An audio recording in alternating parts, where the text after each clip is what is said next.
¿Qué tal? Buenas noches. Bienvenidos a Periodistas de a Pie que ve usted a través de Rompeviento TV, televisión por internet. Yo soy Alberto Nájar y esta noche le acompañamos Verónica García de León. ¿Vero? Hola, Beto, buenas noches a todos.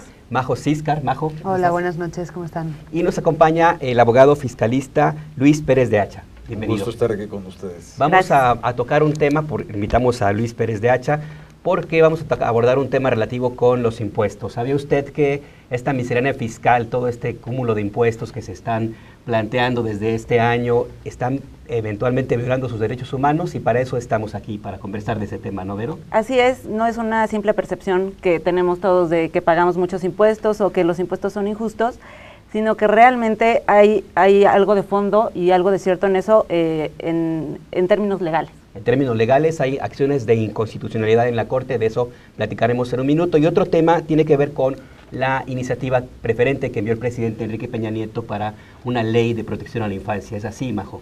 Ajá, ayer justamente el presidente presentó ante el Senado la ley de protección de los derechos de la infancia.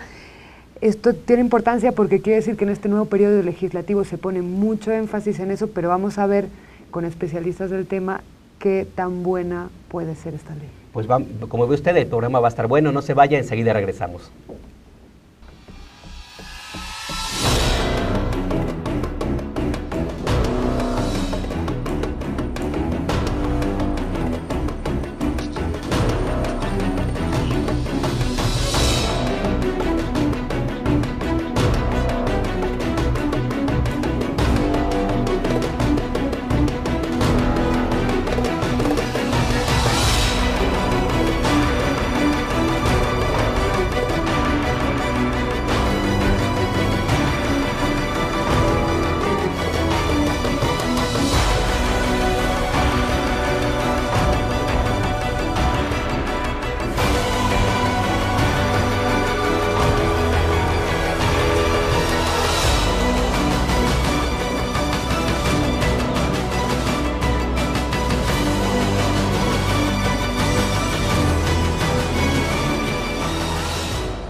Es Periodistas de a Pie y el canal se llama Rompeviento TV, televisión por internet. Y como le platicábamos hace unos segundos, el tema es impuestos, ¿no es, Vero? Así es, bueno, impuestos y otras decisiones fiscales, como el hecho de que el gobierno esté decidiendo o esté pidiendo la autorización o lo haya hecho para endeudarse más. Esa es otra decisión que no refiere solo a impuestos, pero por eso invitamos a Luis Pérez de Hacha, que es especialista en estos temas y ha estado muy ocupado este año pues promoviendo juicios de amparo y actos de inconstitucionalidad en estos temas pues que competen a todos nosotros. Nos gustaría que nos explicaras un poco, Luis, en lo que se refiere a los impuestos, el IVA, que todos conocemos, el impuesto al valor agregado, y el ISR, que es el impuesto sobre la renta. Son dos impuestos que han sido parte de una reforma, de la reforma fiscal que entró en vigor a partir de este año. Y bueno, concretamente en estos dos impuestos, ¿qué es lo que qué es lo que contraviene a nuestros derechos? Realmente lo que está en suerte, lo que está en juego cuando pagamos impuestos es nuestro patrimonio, porque no hay otra forma de pagar impuestos sino del bolsillo. Claro. Eso quiere decir que nos están quitando una parte de nuestro dinero para gasto público. Y la propiedad, nuestros bolsillos, está protegida por la Constitución. Porque se dice en la Constitución expresamente que tienen que ser actos del Congreso, sí, pero tienen que ser actos justos. Ese concepto de justicia se utiliza en la Constitución, se maneja en la Constitución con dos expresiones que tienen 200 años en la tradición constitucional de México, que es que los impuestos tienen que ser proporcionales, es decir, adecuados a nuestra capacidad económica, y además tienen que ser equitativos, todos tenemos que pagar. Por eso a los informales que no se les cobra, o bien a las grandes fortunas de México que tampoco pagan impuestos, al igual que los informales, quedan en una situación desigual respecto de todos los demás que sí pagamos impuestos. Y no se diga de los trabajadores, que son los más cautivos de todos los contribuyentes. debemos tener una cifra siempre en mente respecto de los trabajadores. Ellos pagan el 50% de todo el impuesto sobre la renta de México. Es un dineral. La mitad de toda la mitad del impuesto sobre los trabajadores, lo cual es absurdo. Y eso quiere decir que hay grandes fortunas de México que escapan a la tributación. No es un fenómeno exclusivo de México, es en varias partes del mundo se presenta, pero son fortunas que se esconden en paraísos fiscales o no pagan impuestos o definitivamente cuentan con el beneplácito de las autoridades para no pagar. Entonces yo creo que todo eso, desigualdad, desproporcionalidad, afectación de nuestro patrimonio, de nuestra propiedad, resulta violatorio de derechos humanos.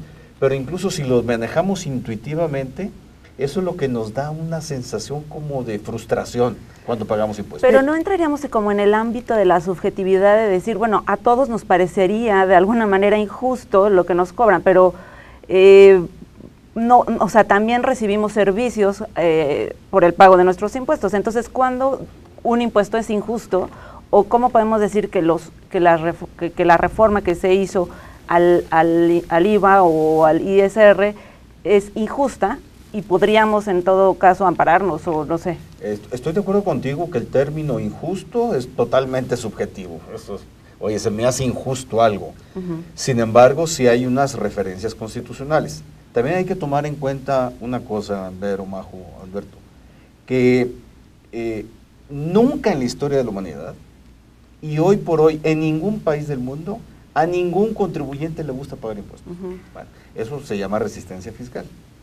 Pero cuando viene definitivamente la idea de que, oye, yo ya no quiero pagar impuestos, es cuando no estamos recibiendo o los servicios a que está obligado el Estado o estos no son de calidad, ¿no? ¿Tú me ibas a preguntar algo, Majo? Sí, justo en ese sentido yo no creo que esa resistencia fiscal sea natural. Creo que es fruto de este país, ¿no? De que justo los servicios no son de... A mí personalmente no me molesta pagar impuestos si yo tuviera la retribución. O sea, considero que vivimos, o sea, nuestras calles tienen que estar iluminadas y eso no lo pago, o sea, no lo estoy pagando yo, pero sí lo estoy pagando con impuestos, ¿no? Creo que no es tanto la afectación al patrimonio. Creo que sí es muy preocupante esto que decías tú de las grandes fortunas que no pagan impuestos. ¿Por qué no pagan? Se atienden a beneficios fiscales para desgravar, para hacer que, digamos, esta idea de que les rebajan los impuestos para promover la actividad empresarial, ¿o por qué? No es tanto que exista un beneplácito abierto, una bendición abierta por parte de las autoridades. Tienen una capacidad de actuar ante el Congreso muy grande, ante los legisladores, diputados y senadores. Y ahí es en donde filtran reformas. Esas reformas legales que los benefician. Otra variable que esto se presenta, otra forma es, tienen asesores fiscales súper de los mejores que hay en México y en el mundo, que les ayudan a esconder sus utilidades. ¿Podemos hablar de casos concretos? Preferiría abstenerme por razones obvias, pero sí, las grandes fortunas. Si quieres hablamos de otros países, ¿verdad? Por ejemplo, de lo que se le acusa a Apple, a Microsoft, de hacer eso respecto de sus utilidades que perciben en Europa, ¿no? Es decir, sí hay esa tendencia. Hay estrategias fiscales que están permitidas por las leyes. Pero en la reforma fiscal reciente, ¿qué estrategia hay para que, donde podemos ver, intuir que se ha echado mano para que no paguen tantos impuestos? Mira, vamos volteando al pasado. La exención en bolsa, que tantos años se le criticó, ahí estaba mantenida la exención en bolsa de valores, para venta de valores. Eso solo beneficiaba a unos poquitos. Hubo todavía el año pasado una de las grandes cerveceras, compañías cerveceras de México, vendió sus acciones, miles de millones de dólares exentos del pago del impuesto sobre la renta. No hay un comparable con el sueldo que pueda recibir un trabajador respecto a esa fortuna que quedó exenta. Un trabajador podrá pagar inmediatamente 20, 30, 35% de impuestos sobre la renta sobre su sueldo y las otras fortunas se fueron libres de polvo y paja. Esas cosas son las absurdas en el sistema tributario mexicano. Ya lo quitaron, pero después de 30 años que permaneció eso. Lo mismo sucedía con desarrolladores inmobiliarios. Se les dio todas las ventajas fiscales y resulta que a la vuelta del tiempo estas empresas, sus dueños, están en crisis económica. No quiere decir que solo por la parte fiscal, es cierto, pero de que tuvieron sus beneficios y que en lo personal se hicieron de grandes cantidades de dinero con estrategias fiscales, también. De ahí viene entonces una parte de la violación de derechos humanos que pudiera existir, la desigualdad en un impuesto que debe ser parejo para todos. Esa es la idea que plantea. Sobre todo que la desigualdad perjudica, en el caso que estoy mencionando, a una clase que constitucionalmente tendría que tener mayor protección, los trabajadores. En cambio, se beneficia a una clase que tendría, una clase económica que tendría la obligación de aportar, pagar más impuestos y que no los paga. Esa es clarísima, esa discriminación fiscal. Tú, por ejemplo, promoviste el juicio sí fue un juicio de inconstitucionalidad en cuanto al IVA que le estaban, el aumento del IVA en fronteras. Sí. Representando a 62 senadores, ¿no? Representando a 62 senadores. Y que no prosperó, o sea que no... La Corte lo desechó como infundado y que el IVA era válido. ¿Cuál era el fundamento que ustedes... La acción de inconstitucionalidad, que es como técnicamente se le conoce, estaba apoyado primero en una situación de desproporcionalidad, es decir, las condiciones económicas de las zonas fronterizas, sobre todo las del norte, ameritan un trato especial porque compiten en situaciones particulares respecto de la economía de Estados Unidos. Claro. Entonces había que ayudar a establecer un mecanismo de fortalecimiento de la economía, que eso está reconocido como derecho humano en la Constitución, como obligación del Estado a fomentar y a apoyar la actividad económica de los particulares en condiciones de desigualdad, de competitividad en el caso concreto. Pero ya para la acción de inconstitucionalidad se le dio un giro muy interesante. Al momento en que el presidente de la República hace la propuesta en la iniciativa de reforma a la ley del IVA, manifiesta datos económicos que eran falsos y que contrastaban con la información de INEGI. Si INEGI decía que la actividad económica era cero, la iniciativa, por ejemplo, decía que había crecido la actividad económica 5%. Entonces nosotros presentamos como una violación a la Constitución absurda que era inválido que el presidente estuviera presentando información falsa al Poder Legislativo, al Congreso, en aras de aumentar impuestos. ¿Y la Corte qué fue lo que dijo en su resolución? La Corte dijo simple y sencillamente que el Congreso puede hacer lo que quiera aumentando impuestos. Que también ahí hay una mentira, porque es cierto que sí se pueden subir impuestos, pero también es cierto que hay límites constitucionales. No vamos a pensar que un día nos van a establecer el impuesto sobre la renta al 100%, pues nos van a dejar sin nada, ¿no? Entonces hay un límite, se llama proporcionalidad. Y eso es justamente parte del alegato que ustedes plantean. Es parte del alegato de la desproporcionalidad. Ahora, el IVA sí es un impuesto muy sensible y hay datos también de INEGI que demuestran una caída en la actividad económica y una disminución del crecimiento a partir de la entrada en vigor de la tasa del 16%. Es decir, hay realidades, olvidándonos de subjetividades, ver otra vez, hay realidades.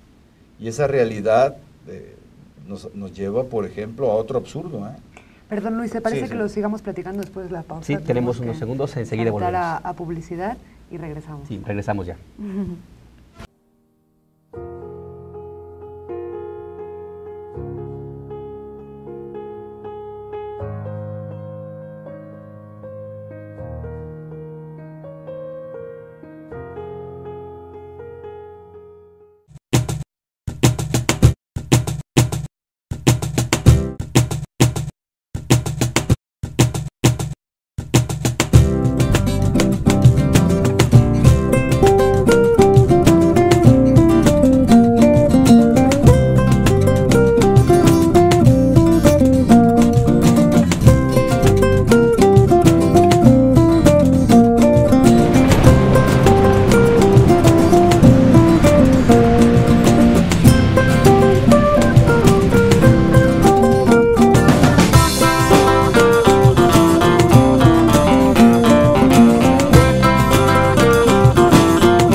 viví un tiempo en Venezuela y ahí conocí en el lago de Maracaibo a un pintor de altísimo talento que se llamaba Vargas. Era carpintero, analfabeto o casi analfabeto, mal sabía escribir su nombre con la S al revés, y era un artista prodigioso. Algunas galerías de Caracas iban a verlo a su pueblo de Cabimas y le compraban por monedas cuadros que después se revendían a precios mucho más altos y que ahora se han cotizado mucho más desde que Vargas murió. Esos cuadros eran cuadros de colores que humillaban al arco iris. Las flores, las plantas, los pájaros eran muchísimo más grandes que la gente. Por lo tanto, el público, sobre todo el público extranjero, celebraba la obra de Vargas como un canto a la vida tropical, como un himno a la naturaleza americana. Y la verdad de la milanesa era que Vargas había nacido, había crecido, había vivido y pintaba en el pueblo donde murió, que era el pueblo que más petróleo ha dado a la civilización occidental y que el petróleo aniquiló. Allí no había ni una sola plantita verde, era todo gris o negro.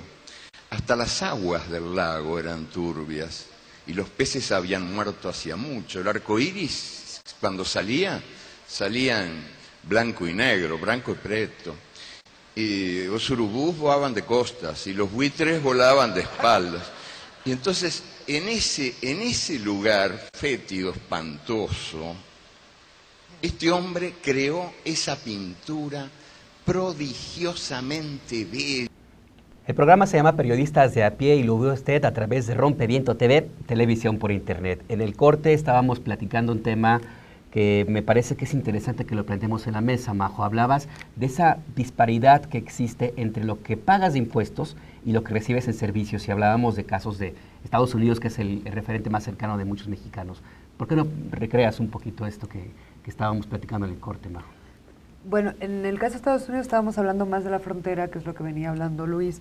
Yo les ponía el ejemplo de España, porque ahí soy, como se nota, en el que evidentemente sí pagas más impuestos, pero hay seguridad social universal, ¿no? Por ejemplo, porque yo no estoy preocupada, mientras que aquí, si no tengo seguro médico, tengo que estar preocupada por si mañana me atropellan en la calle.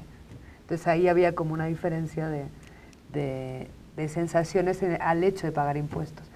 Y no sé, en ese sentido yo creo que va el tema de por qué los impuestos atacan también a los derechos humanos. Sí, porque la Constitución es muy clara en este punto, Majo. La Constitución no dice tú vas a pagar impuestos porque sí. Eso es bien importante. Tú vas a pagar impuestos porque hay una responsabilidad del Estado en la prestación de ciertos servicios. Ciertos servicios que el Estado está constitucionalmente obligado a prestarlos. Si no hubiera esos servicios, yo no estuviera obligado a pagar impuestos. Todo fuera IP, pero no es así. Entonces, como no es así, tenemos que poner una parte de nuestro patrimonio. Está bien. El problema es cuando el Estado no cumple sus responsabilidades. Se rompe la fórmula constitucional de justicia de los impuestos. Ahí te va. Pensemos, no hay seguridad social en México universal. No hay servicios médicos universales en México. No hay una educación de calidad en México. Los estándares y las calificaciones que tenemos son desastrosas. El tema de seguridad pública, el tema de salud pública, el tema de servicios médicos en instituciones públicas, el tema de pensiones en instituciones públicas, el tema de carreteras, el tema de telecomunicaciones, el tema de todo. Es decir, estamos acosados con el pago de impuestos y lo que vemos es un crecimiento del gasto público corriente. Y estamos hablando de gasto público corriente en burocracia, en gasto perdido, gasto superfluo, celulares, choferes, automóviles. Entonces, se pierde una proporción en lo que yo estoy pagando y que empieza a sonar como dinero tirado. Y no incursionemos en los temas de corrupción. Porque cuando se ven los temas de corrupción, semana a semana, los grandotes, porque si vamos a cada entidad federativa, a cada estado, pues tiene los suyos, y si vamos a cada municipio, tiene los suyos, y si vamos a cada sindicatura municipal, tiene los suyos. Entonces resulta que es todos contra la hacienda pública, vamos a depredar, vamos a comernos la hacienda pública. Oye, pero la hacienda pública son mis impuestos, sí, pero tú síguele poniendo, esa sensación es una injusticia per se, ¿no? Pero ¿y qué podemos hacer? O sea, realmente nosotros podríamos mañana organizarnos para hacer como una acción de, no sé, un juicio de amparo o alguna acción en contra de, o sea, porque se están violando nuestros derechos humanos, porque no se nos están retribuyendo con servicios el pago de impuestos que estamos haciendo. O sea, ¿realmente eso es posible? Nosotros lo hemos intentado, pero a través de diferentes medios, hemos presentado varios amparos, ya hemos presentado 3 amparos de esas características. En ninguno nos han querido aceptar en la Corte. Es decir, la posibilidad está en la Constitución. Nada más que si las propias instituciones responsables de esto, el caso particular, la Suprema Corte, dice que no, pues la vía institucional, la vía jurídica está excluida. Evidentemente es de la que te puedo hablar yo. Ya luego vienen otro tipo de manifestaciones que no son las institucionales o incluso pueden acusarse de agresivas, de revoltosas. Pero no olvidemos, la historia es muy sabia. La independencia de Estados Unidos fue por un tema de impuestos. Claro. La Carta Magna en Inglaterra, la primera Carta Magna que hubo de 1213 y 1214 en Inglaterra, fue por un tema de impuestos. Las guerras con los romanos, el caso concreto para quienes son creyentes, entre judíos y romanos, en la época ya de Jesucristo, fue por tema de impuestos. Pero todo termina en revueltas, en tanto que las propias instituciones no den una salida, y la Corte no ha querido dar esa salida. Lo que está diciendo la Corte es bien paradójico, es los contribuyentes no tenemos derechos humanos, porque los derechos humanos solo son derechos humanos cuando son efectivos, y si la Corte no lo reconoce, pues no son efectivos. Claro. Y la Corte es la que debe custodiar básicamente los derechos humanos. Entonces, Pues es la última palabra en esto, Alberto. ¿Y en qué nos quedamos entonces? ¿En qué nos quedamos? Que estamos hoy por hoy descobijados, como lo acaba de declarar uno de los senadores líderes, lo escribió, en relación con la acción de inconstitucionalidad del IVA en frontera. La Constitución descobijada le puso, ¿no? Realmente él habla de la Constitución, pero los contribuyentes estamos descobijados. Hoy por hoy los contribuyentes no tenemos una protección efectiva de los derechos humanos. Tenemos que seguir luchando en ellos, ¿eh? No se vale bajar la guardia. Pues, ¿cómo vamos a bajar la guardia? ¿En qué momento vamos a terminar esto? Y tanto, perdón, la PRODECON o la Procuraduría que defiende al contribuyente funciona, digo, se ve que no está funcionando, pero se supone que hay esta instancia que es un ombudsman fiscal, ¿no? Sí, pero no tiene la fuerza de tumbar las leyes fiscales. Eso solo puede hacer la Suprema Corte. Y a propósito de eso hay otro gran problema que tiene que ver no nada más con la injusticia que significa esta disparidad de los impuestos, sino las decisiones que el Ejecutivo toma en beneficio de su propio proyecto económico y que en algún momento pueden ser perjudiciales. Hablamos de la deuda. Hay un amparo que ustedes promovieron ante la Suprema Corte, un juicio de inconstitucionalidad a propósito de la decisión de contraer una deuda enorme. Casi 800 mil ¿De qué va millones de este pesos. tema? 800 mil millones de pesos, nada más para que lo dimensionemos, equivale al IVA que se va a recaudar este año, a todo el IVA. Es cierto que es durante varios años, pero cada vez que hablamos de deuda tenemos que tener cuidado. La deuda per se no está mal. La cantidad está descomunal, ciertamente. El tema es con qué se va a pagar la deuda. En un futuro tendrá que pagarse con más impuestos, por supuesto. Claro. Eso sin lugar a dudas. Pero el gobierno ya se comprometió a que en los próximos 3 años, ¿no? No se van a cobrar, en el resto del mandato, 4 años en particular, no se van a cobrar nuevos impuestos, por lo menos en este sexenio. Yo tomaría con mucha cautela eso. No es la primera vez que escuchamos de los políticos decir no hay aumento de impuestos. Primero, y creo que se da en todos los países, ¿eh? ¿O no? Sí, sí. O sea, Rajoy lo dijo clarísimo. Y donde dije Diego, es Sí, donde sí. digo, ¿no? Eso, la plataforma del PRI electoral del candidato a la presidencia, del entonces candidato, prometió y juró que no iban a subir el IVA. Ah, claro. ¿Sí? Bueno, en particular IVA en fronteras ni alimentos y medicinas. Ya, cuando era presidente, modificaron sus estatutos. Bueno, tan fácil como eso, ¿no? Claro. Entonces, ahora hay que ver qué va a suceder si efectivamente pueden cumplir una mera palabra. Yo creo que es temprano, me atrevería a decir ilusorio, a como están los números macroeconómicos, de que no habrá aumento de impuestos.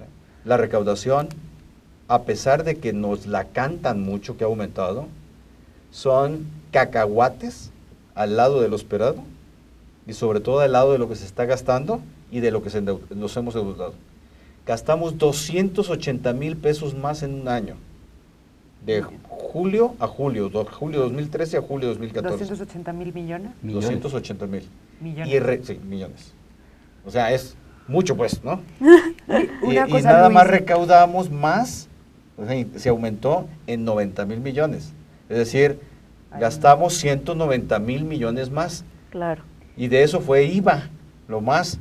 Pero IVA porque no devuelven IVA. Entonces ya se empezó a hacer un engrudo ahí difícil de manejar, ¿no? Claro, y además prometió un sistema de pensiones, prometió ahora sí la seguridad social universal. Los 800,000, nada más para aclarar, los 800,000 millones de pesos de deuda son anuales. Se contratan en este ejercicio supuestamente para pagarse, si no mal recuerdo, en 10 años. ¿Y es federal o aparte están las estatales? Ah, no, las estatales siguen sus propios caminos. Esto es solo del gobierno federal. Federal. Solo del gobierno federal, sumada la deuda que ya traía, que anda alrededor de 6 billones de pesos. Entenderán que se van los números. Es decir, 6 billones de pesos es 6 millones de pesos. O sea, muchísimo dinero. Y ese endeudamiento más bien ya se autorizó y ustedes, bueno, tú lo que estás haciendo para estos senadores fue este juicio de inconstitucionalidad en contra de esta aprobación de endeudamiento del gobierno. Sí, nada más que no es solo porque nos estamos endeudando. No, Sino porque eso no es, por sí mismo no es malo. no es, Lo que nosotros estamos peleando en esa acción de inconstitucionalidad, que esta la firmaron 43 senadores, es que la Constitución exige que esa deuda solo se destine a proyectos productivos.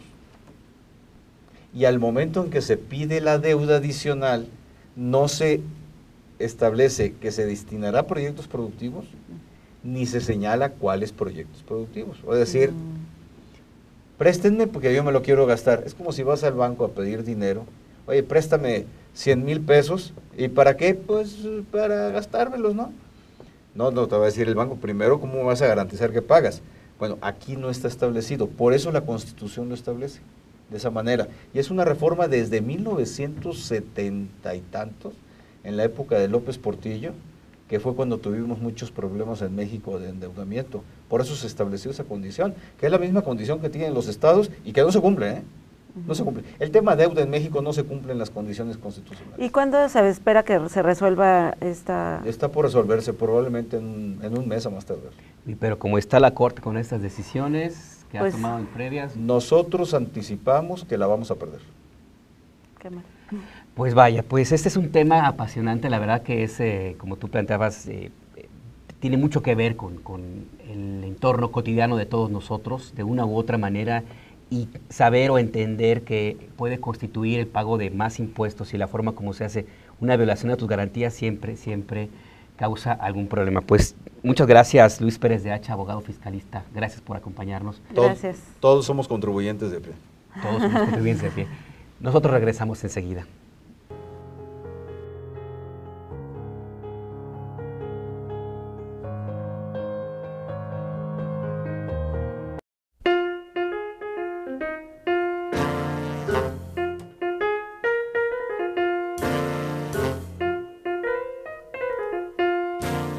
Creo que la televisión está muy deteriorada. Siempre están como exagerando o inhibiendo las cosas, entonces uno nunca sabe si de verdad tiene validez. Las cosas que dicen tienen una razón de ser y es su propio interés. Ahí pues es como todo, pues hay cosas que te dicen ciertas y hay cosas que son falsas. Tienen que abrirse nuevos caminos en cuanto a la comunicación, ¿no? Necesitamos medios abiertos, constantes, comprometidos y expresivos.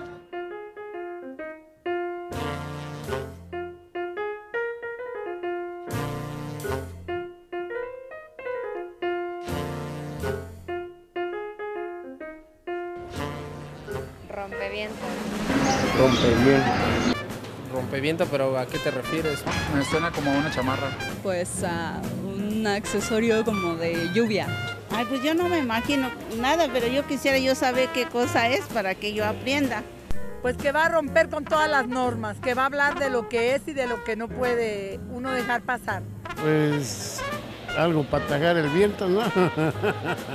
Una especie de poner un hasta aquí. Me suena como un aire que se va a llevar todo.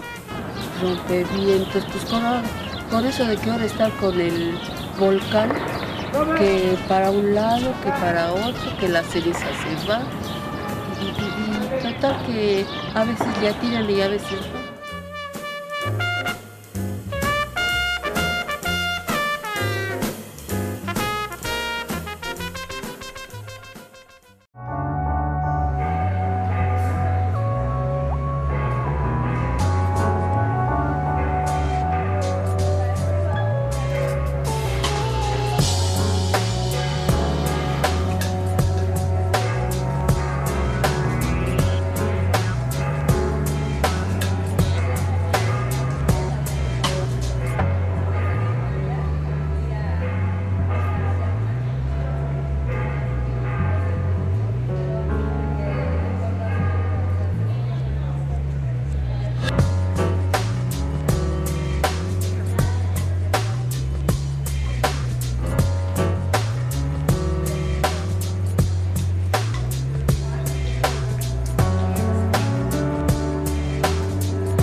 Seguimos en Rompeviento TV, el programa se llama Periodistas de a pie. Vamos a cambiar de tema, vamos a hablar ahora sobre una iniciativa que el presidente Enrique Peña Nieto envió como preferente al Senado de la República para crear una ley general para la protección de niñas, niños y adolescentes. Un tema que apenas inicia la discusión, en el cual el camino tendrá que ser largo y el debate también va a ser de esa manera. Y para ello nos acompaña Nacheli Ramírez. Nacheli, ¿cómo estás? Bien, gracias. ¿Y ustedes? Muy bien, muchas gracias. Ella es directora de RIVIC, Intervención Social, una organización no gubernamental que ha tocado hace mucho tiempo estos temas. ¿No es así, Majo?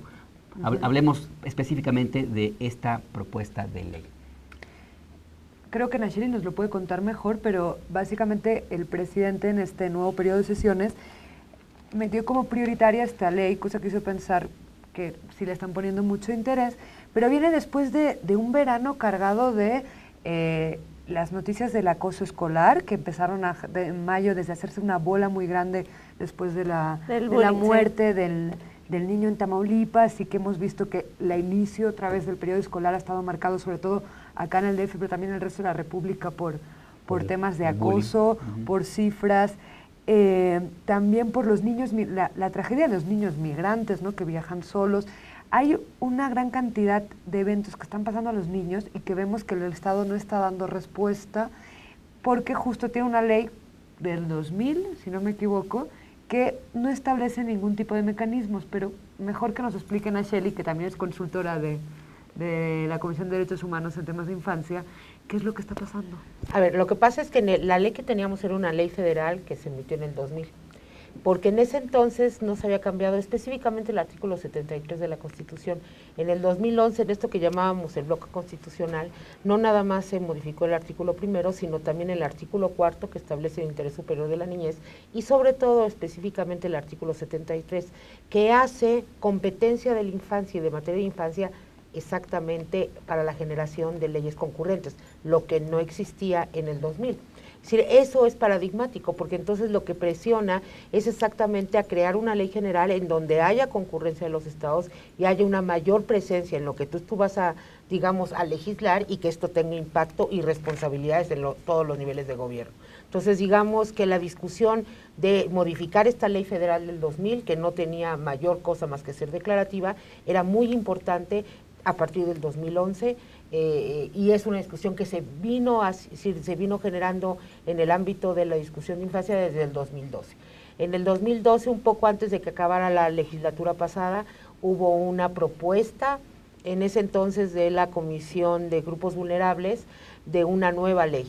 En ese entonces, digamos, estaba ya el final del sexenio, igual el final de esta legislatura, y esta ley había sido, digamos, tenía muchísimas cosas que a las propias organizaciones y especialistas y al propio UNICEF, que se declaró en paremos esta ley, no aprobemos esta ley, y eso pasó, digamos, al cierre del 2012. Empezamos este sexenio con esta nueva legislatura, y la verdad es que la discusión de esta ley se empezó desde el momento número 1. Acordémonos que exactamente en esta legislatura es cuando se crea por primera vez la comisión de entrada en la Cámara de Diputados, la Comisión de Derechos de la Niñez, primero, y ahora exactamente en este año se crea en el Senado la Comisión Especial de la Niñez también, ¿no? O sea, ya como ordinarias las dos. Entonces, digamos, el tema había venido creciendo en interés, y hubo muchas discusiones y mucho trabajo de foros y consultas dentro de tanto de la Cámara de Diputados como la Cámara de Senadores desde el año pasado. Nayeli, y una pregunta antes de que sigas.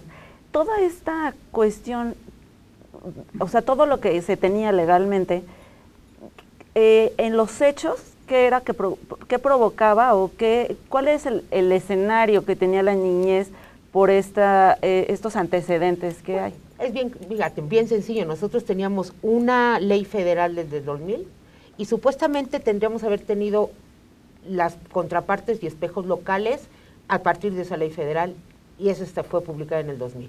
La última ley que se publicó fue en el 2012 en Chihuahua. O sea, tardamos 12 años en completar que las 31 entidades más el Distrito Federal tuvieran una ley local. O sea, eso era el impacto, pero no nada más era la única. Por ejemplo, un año anterior, en el 2012, se estaba publicando en Guanajuato.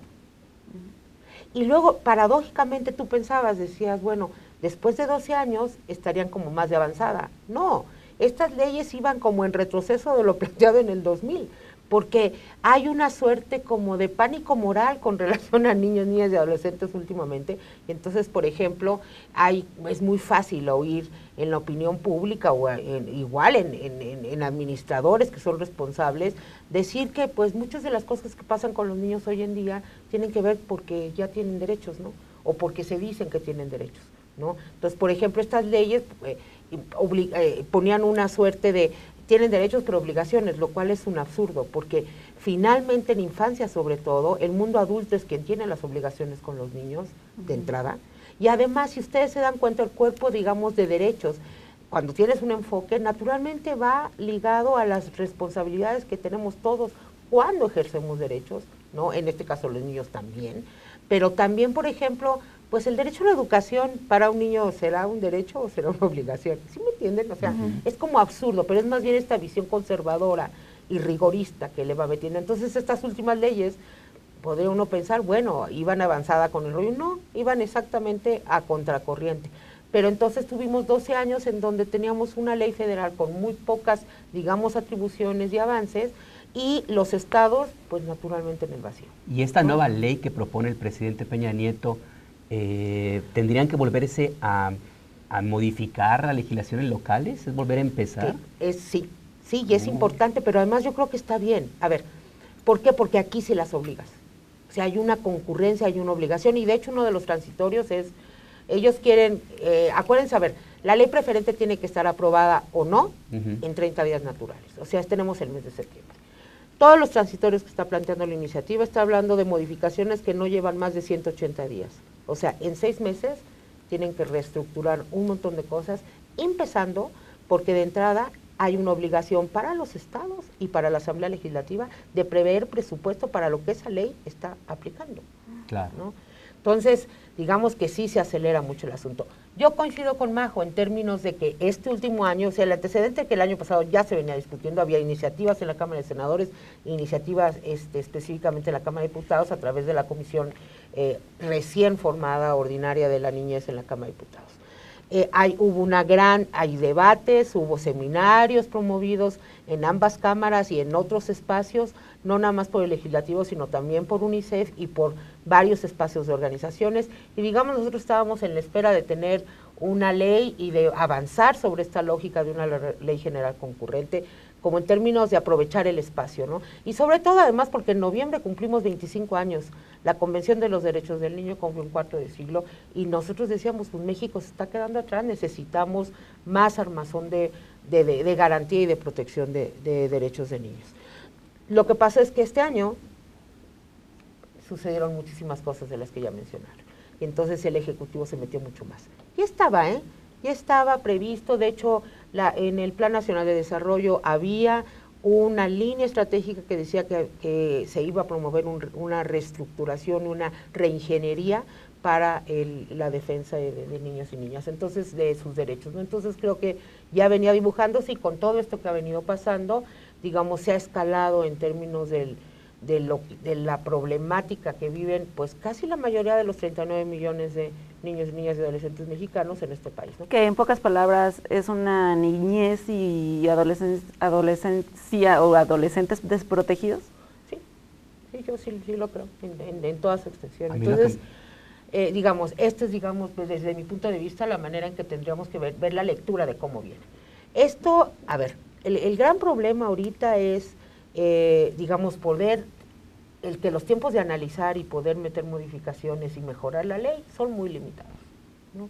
Y que finalmente nosotros conocemos también lo que quiere decir una ley preferente desde el Ejecutivo, ¿no? Entonces, de entrada, el primer anuncio para ver cómo se están poniendo las cosas es que se presenta la iniciativa en la tarde del día 1 de septiembre, ¿no?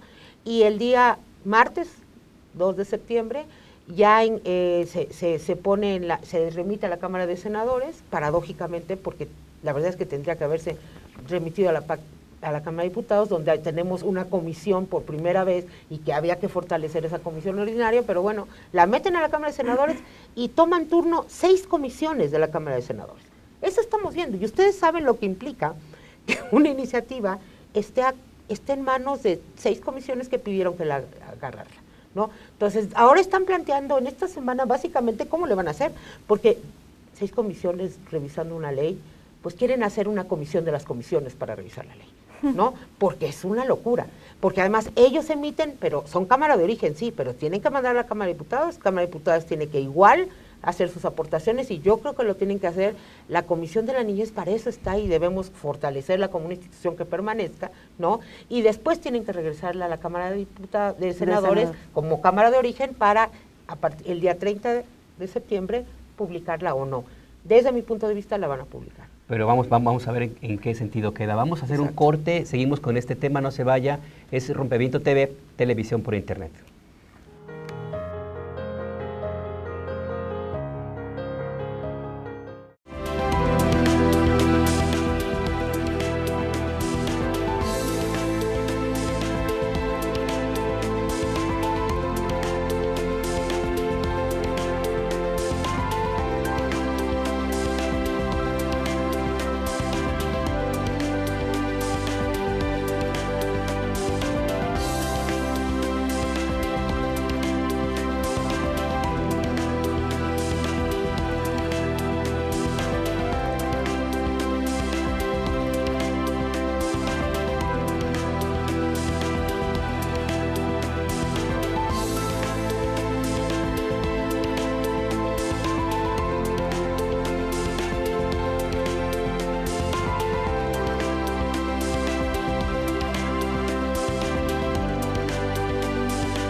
Seguimos en Periodistas de a Pie, que ve usted a través de Rompeviento TV, televisión por internet. Es un tema bastante polémico en el cual queremos seguir conversando, ¿no, Majo? Nacheli, ¿ustedes qué estaban pidiendo como organizaciones que trabajan en el tema de la infancia? ¿Qué estaban pidiendo de esta nueva ley? Básicamente que se estableciera el sistema de garantía de derechos de niños, niñas y adolescentes. Y la ley está planteando un sistema de protección que creo que se queda todavía como un primer paso, ¿no? No hay presupuesto específico para digamos, esta coordinación. Se establece una coordinación, hay un buen avance. Por ejemplo, nosotros discutíamos mucho que el DIF es una institución que no podía, bajo las circunstancias que tiene, presupuestales y de operación, hacerse cargo de un sistema que no nada más habla de niños en situación de vulnerabilidad, sino básicamente de todos los niños, ¿no? Es muy complejo.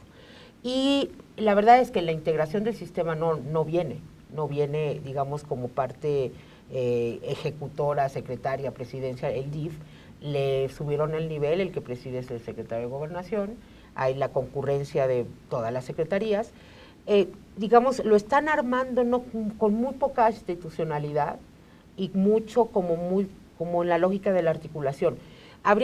Desde mi punto de vista, ¿qué te puedo decir? Yo creo que las instituciones, lo que tenemos hoy de INE, el actual INE, pues es producto de un IFE en ese entonces, un instituto electoral que se formó ligado a Secretaría de Gobernación hace 30 años. Cuando era registro federal de electores, claro, y todo eso. Y fuimos teniendo un proceso en donde consolidamos, quieras que en una institución más o menos autónoma, más o menos independiente, que nos cuesta muchísimo, pero que ahí está.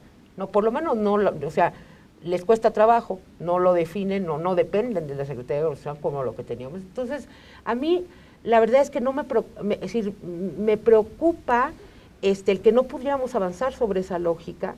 No me preocupa que en un primer momento no esté tal cual lo estamos pensando, ¿no? Yo creo que lo primero es colocar el tema, colocar la concurrencia e ir como viendo qué pasa. Naturalmente, ahora sí que me agarran muy al principio, están tocando el tema en el momento preciso en donde todo el mundo ahorita está revisando la ley. Nosotros estamos haciendo un análisis muy serio. ¿Por qué? Porque no queremos llegar a una lógica de decir nada más no va a pasar o no pasa porque no cubre todos nuestros registros, sino empezar a ver en dónde avanzamos, en dónde podemos incidir haciendo propuestas de la legislatura, es artículo por artículo, ¿no? ¿Hay posibilidad todavía de hacer propuestas? Claro, y eso es muy importante. Podemos hacer propuestas a la Cámara de Senadores, esa es la manera de hacer una ruta de incidencia, y podemos hacer propuestas a la Cámara de Diputados también, en la lógica, digamos, de las modificaciones que pensamos que o la afinación que tendría que tener la ley para poder tener, quizá no el ideal, no lo vamos a tener, pero por lo menos los mínimos indispensables. Pero y en lo que llevas, ahora sí que en lo que llevas leído hasta ahorita, digo, la entregaron apenas, ¿qué es lo que te llama la atención de qué es lo que está afín a lo que ustedes estaban pensando y lo que no? Fíjate, por ejemplo, toda la parte que retoman a partir de lo de albergues es muy interesante, porque albergues y adopción, nosotros habíamos venido diciendo, no es la única opción la institucionalización, y hoy, por primera vez, en ningún documento mexicano, en una legislación, reconocen familias de acogida, reconocen temporalidad, reconocen que la última manera que tienen los niños sin cuidado parental de llegar a las instituciones es porque no tienen ni familia extendida, ni familias de acogida, ni familias sustitutas. Yo creo que ahí hay un gran avance que ni siquiera se veía en las primeras propuestas que había, ¿no? Entonces, y que no lo querían asumir. Bueno, ni tanto que ni siquiera hay un registro de adopciones de adopciones en este país. No hay un registro de albergues, pero no hay un registro de adopciones. ¿Cómo no tienes un registro de adopciones? ¿A quién le das los niños? Sí. Esa es la otra. Con esto están regulando eso, y a mí me parece que eso es muy importante, ¿no? Hay cosas que sí me mueven y que hay que discutir. Por ejemplo, están marcando sanciones directas a quienes sean omisos, incluyendo los medios de comunicación. Ahí del capítulo 80 abajo, tiene que ver con el uso de imágenes, el uso de los niños, todo esto que la verdad con periodistas de APES hemos trabajado desde que ahora sí que estaban en pañales, que tiene una lógica de ética y que ustedes la tienen muy clara, ¿no? Pero muchos medios no la tienen, ¿no? Entonces, aquí es la primera vez que se regula, aunque se regula con sanciones. Me preocupa, por ejemplo, las sanciones hacia los adultos con respecto al acoso escolar. básicamente porque ¿quién define quién es el acoso escolar? Entonces viene definido hasta cárceles y multas fuertes a quien sea omiso. Pero lo hemos discutido en mucho tiempo, ¿no? O sea, lo que pasa en las escuelas, 9 de cada 10 casos, son casos que tendrían que resolverse en la escuela, ¿no? Y uno es estos extremos que de repente son los más públicos, ¿no? Y el problema es que así entonces criminalizas. Ahora todo mundo va a tener con tal de, imagínate, si no lo acusas, cárcel, tú dices, no, pues yo lo acuso. ¿De qué? ¿Quién sabe? Esos son riesgos. Lo otro es, por ejemplo, tiene un capítulo completo que tiene que ver con familia, en términos de las obligaciones de la familia para los niños, que eso es, y el derecho de los niños a las familias también. El problema aquí es que cuando yo te digo, tú, papá, tienes la obligación de que tu hijo vaya a la escuela, que esté sano, etcétera, tengo que tener también una propuesta en donde yo apoye a las familias, porque el gran problema es que no es que el mundo en México esté rodeado de papás irresponsables y mamás que les valen. Sino que tienes padres que tienen que trabajar todo el día para mantener a una familia. Si no lo contienes con eso, pues la verdad es que emitir leyes de esa naturaleza es medio cañón. Tendrá que venir ¿cómo se llama? Leyes secundarias y todo. No, y está previsto. Hay que hacer armonizaciones legislativas, hay que hacer leyes secundarias y luego, paradójicamente, si bien, por ejemplo, el DIF no está como parte del sistema como el que coordina, le están metiendo otra vez más atribuciones que de hecho ya tenía la Ley de Asistencia Social y que yo espero que estas vayan acompañadas con un arreglo institucional. De hecho sí dicen que tiene que modificarlo, pero con recursos, porque el DIF como está no puede, operativamente no podía con las leyes anteriores, tampoco podrá con una serie de responsabilidades que esta misma ley le está poniendo y que si no se modifica el arreglo institucional es muy difícil que opere. Y aparte volvemos a pasar por el tamiz de la familia, no del niño, ¿no? O sea, ¿quién cuida a los niños ricos de sus propias familias? Bueno, hay cosas súper interesantes. Fíjate que, por ejemplo, ponen por primera vez la parte del esparcimiento y el descanso. Entonces, por ejemplo, dicen, tu familia no puedes, o sea, los tutores o responsables no pueden cargar a los niños de actividades, sino que tienen que favorecer que puedan jugar y que puedan descansar. Y es bien interesante porque esa es una agenda, por ejemplo, de clase media. Hay toda una agenda de discusión en términos de cómo la clase media, por esta misma lógica igual de volcarse al trabajo, tiene a los niños en la escuela y luego en la clase 5,000 piano, clases, exacto. Y no hay un momento que los niños estén tranquilamente diciendo, aquí me rasco la panza porque es el mi derecho al ocio, ¿no? Exactamente. Entonces, por ejemplo, viene. Digamos que está como muy salteada, porque de hecho esta propuesta es una combinación de diferentes propuestas, de cosas que a ver, que si tú lo puedes ver así como muy críticamente dices, pues están sacadas de contexto, ¿no? Se va a poner interesante. Yo les pediría que nos inviten. Sí, claro. Denos una semana más y podemos estar como actualizados, porque esto va a ser de 4 semanas. En 4 semanas vamos a ver qué pasó, de dónde están viendo las resistencias, ya podemos traerles como un espejo más claro de, a ver, aquí están las mayores contradicciones, lo que vamos a estar empujando, esa es la otra. Con mucho gusto podemos compartirles el análisis que estamos haciendo de por dónde vamos a ir para artículo por artículo. De hecho, nosotros estamos ya con una convocatoria amplia para este próximo viernes, con alrededor de más de 40 organizaciones y especialistas de infancia, donde vamos a hacer el análisis de la ley y vamos a crear una ruta crítica de incidencia. Y en estos 2 minutos que nos quedan de programa antes de despedir, Nayeli, ¿ustedes qué posibilidades ven de que sus observaciones en la discusión que tenga que darse en el Congreso, pues Senado y luego la Cámara de Diputados, y tomando en cuenta tiempos políticos y todo lo que se está moviendo ahorita en este momento en el Congreso, qué posibilidades hay de que salga una buena ley o lo mejor que se pueda?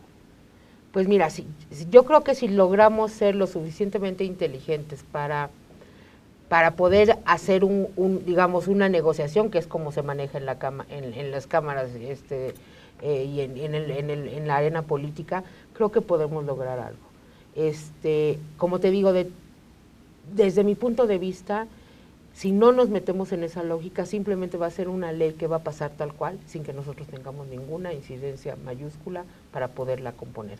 La otra lógica que a mí no me preocupa mucho es que finalmente todo esto es cómo haces el marco legal, pero después cómo vas incidiendo en que hay instrumentación, ¿no? Porque el gran problema es que de repente quedan como que no esta ley de hace 14 años, ¿no? en donde no había ningún tipo de articulación, y ustedes se dieron cuenta cuando en todo este año han estado documentando migrantes no acompañados, abusos en instituciones, trabajo infantil, etcétera, etcétera, porque ha sido un año terrible, ¿no? En donde dicen, y la institución, y las herramientas, y la ley, y no había nada. Entonces creo que habrá que avanzar. No me gustaría como darte una contestación de cómo va, pero me gustaría que me invitaran para decirles cómo. Claro que sí, porque además es importante, este programa también se dedica mucho a periodismo. Me parece importante hacer un llamado también, bueno, no un llamado, porque en realidad no es para hacer llamadas, pero sí tener la autocrítica de los medios de comunicación, de tener cuidado en este debate, porque satanizar o buscar crear debates para ganar la nota o la primera plana o más rating, no me parece que sea un momento muy adecuado sobre todo en estos días que tiene que discutirse esto tan importante. Así es.